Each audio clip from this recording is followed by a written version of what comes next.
Good evening, America and the world.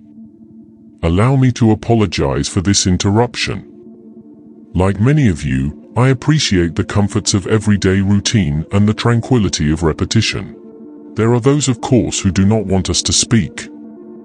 I suspect even now, orders from the YT authority are being used to rid this message throughout its entirety.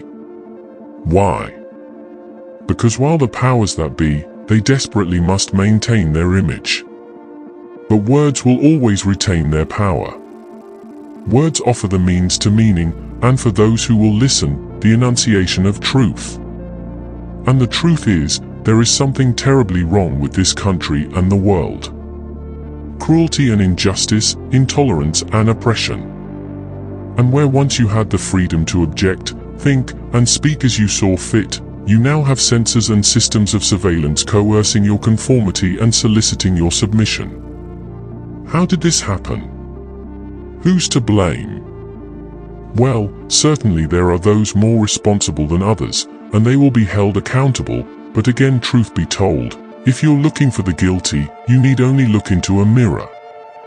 I know why you did it. I know you were afraid. Who wouldn't be? War, terror, disease.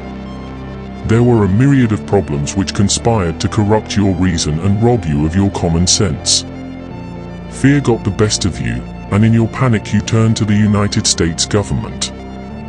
They promised you equality, they promised you transparency, and all they demanded in return was your silent, obedient consent.